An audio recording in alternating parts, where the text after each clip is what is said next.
khatimah, amin ya rabbal alamin. Ma'asyiral muslimin ya Allah muliakan, ketika kita bicara ketakwaan, kita tidak bisa pisahkan dengan doa. Ad-du'a huwal ibadah. Doa adalah inti ibadah, kata Nabi kita sallallahu alaihi wasallam.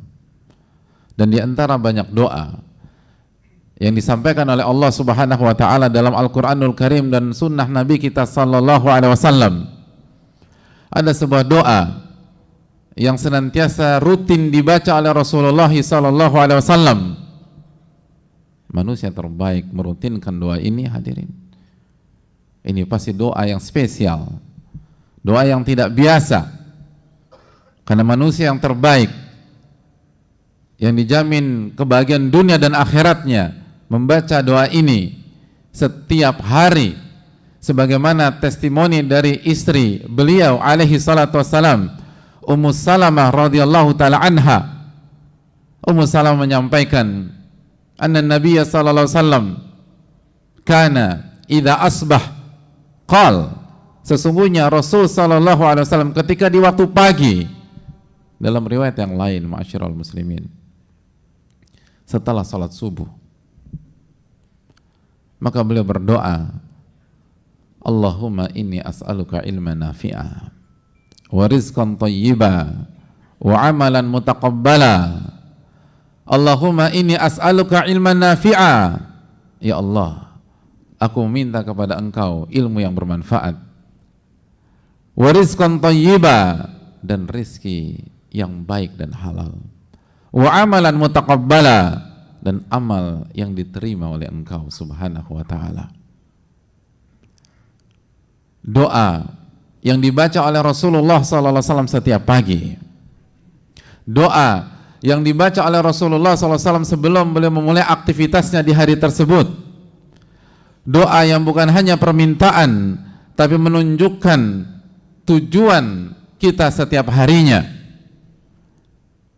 Kita punya banyak aktivitas, kita punya banyak kegiatan, namun kalau kita hitung-hitung kegiatan tersebut, lalu kita list dan kita lihat apa filosofi, apa hikmah, apa makna di balik itu, inti dari semua aktivitas kita adalah ilmu yang bermanfaat, rizki yang halal dan baik, dan amalan yang diterima oleh Allah Subhanahu wa taala.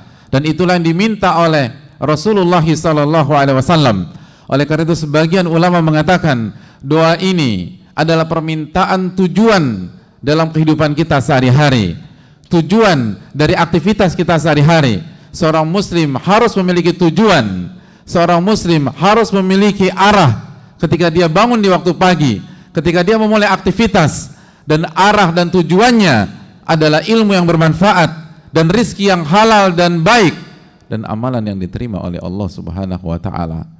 Apabila tiga hal ini tidak ada atau cacat, maka ada masalah dalam kehidupan kita sebagai seorang hamba. Karena ini tujuan, ini bukan tiga hal sekunder, ini bukan tiga hal tersier. Hidup kita dalam kesetiap hariannya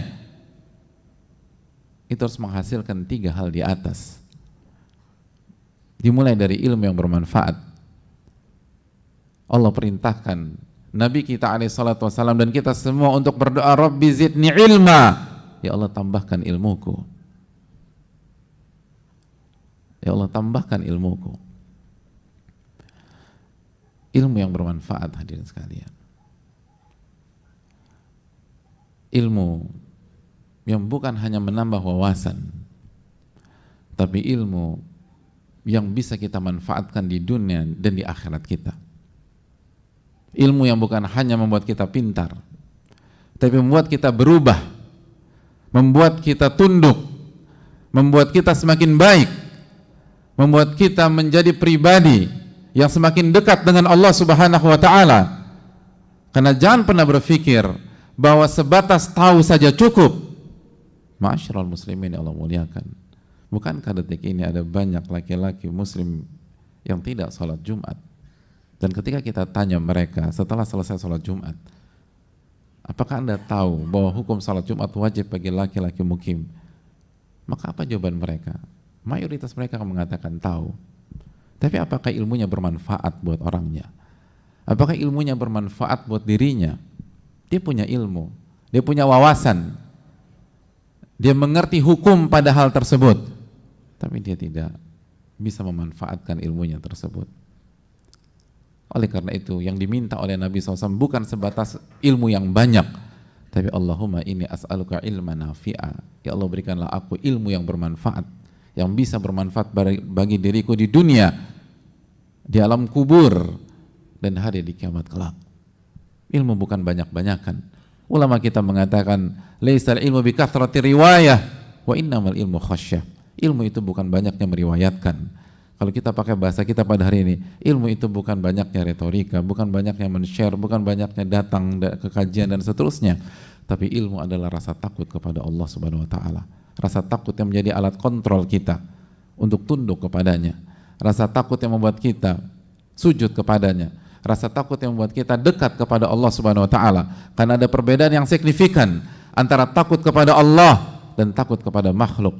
Kata para ulama, takut kepada makhluk, secara tabiat kita akan menjauh dari makhluk tersebut. Tapi takut kepada Allah, itu akan membuat kita mendekat dan mendekat kepada Allah Subhanahu wa taala. Dan disitulah tempat ketenangan. Oleh karena itu, hadirin Allah muliakan, dulu para ulama kita, sebagaimana dijelaskan Al-Hasan Al-Basri, ketika menuntut ilmu, ketika datang ke kajian, ketika membaca kitab, bukan hanya wawasannya yang luas, bukan hanya pengetahuan yang bertambah. Kata beliau, lam yulbath, tidaklah berjalannya waktu pada saat orang itu belajar, kecuali an yura atharu dzalika, kecuali dampak ilmunya, dampak yang ia baca, dampak yang ia dengar, dampak yang ia pelajari dari Al-Quranul Karim dan Sunnah Rasulullah Sallallahu Alaihi Wasallam akan terlihat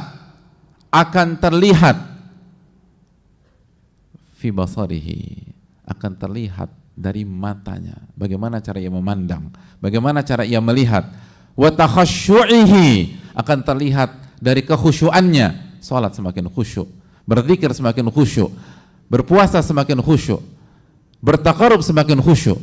Ada ketenangan dalam dirinya, ada kenyamanan di dalam dirinya, ada kenikmatan di dalam dirinya. Kelihatan bagaimana dia khusyuk ketika membaca Al-Quran, kelihatan ketika dia khusyuk pada saat dia bareng-bareng kita sholat zuhur berjamaah di kantor, terlihat kekhusyuan pada saat dia mengerjakan qobliyah zuhur atau ba'diyah zuhur, terlihat kekhusyuan ketika kita bertemu dengan orang yang sama di waktu asar di masjid yang sama. Kekhusyuan itu menjadi bagian yang tidak terpisahkan dalam dirinya. Kenapa? Karena ilmunya bermanfaat. Ilmunya bermanfaat, ma'asyiral muslimin, dan terlihat dari lisannya, cara bicaranya berubah, respect dengan orang, santun dengan orang, baik dengan orang, punya kualitas linguistik yang baik dan berbeda pada saat dia belajar dan pada saat dia belum belajar. Itu kata Al-Hasan Basri. Dulu para ulama kita begitu belajar berubah, cara bicara berubah, cara menghargai orang berubah, cara merintah berubah, cara merespon berubah, cara bertanya berubah. Kenapa? Karena ditempa oleh Al-Quranul Karim dan Sunnah Nabi kita SAW. Itu ilmu yang bermanfaat. Merubah lisan, hadirin, merubah lisan, wa yadihi, dan merubah tangannya. Berubah tangan. Tangan tidak mau menyentuh yang haram, tangan tidak mau menyakiti istri yang ada di rumah, tangan tidak mau menganiaya anak-anak yang notabene adalah darah daging kita. Tangan berubah, tangan akan lembut, akan digunakan untuk hal yang dihalalkan oleh Allah Subhanahu wa taala. Tangan akan digunakan untuk mengungkapkan kasih sayang kepada keluarga, bukan untuk menyakiti mereka. Kenapa? Karena dampak dari Al-Quranul Karim dan Sunnah Nabi SAW yang dia pelajari. Wa salatihi wa zuhdih, dan akan terlihat perubahan dalam salatnya. Salatnya semakin nikmat, salatnya semakin khusyuk, salatnya semakin bagus. Dia akan jaga salatnya, hadirin Allah muliakan. Dan bukan hanya jaga salat dari sisi waktu, bukan hanya jaga salat dari segi lisan atau bacaan atau gerakan, tapi menjaga kualitas salatnya. Lalu dia akan berubah bagaimana dia memandang dunia. Pada saat dia belum belajar, dia menjadi hamba dunia, tapi setelah dia belajar, dia menjadi hamba Allah Tabaraka wa Ta'ala. Pada saat dia belum belajar, dia menjadikan dunia sebagai tujuan, tapi pada saat dia telah belajar, dia menjadikan dunia sebagai sarana. Dan ini bukan tentang kaya atau miskin, ini tentang orientasi, dan bagaimana sudut pandang kita terhadap dunia, dan itulah ilmu yang bermanfaat. Aku qouli hadza wa astaghfirullah li wa lakum.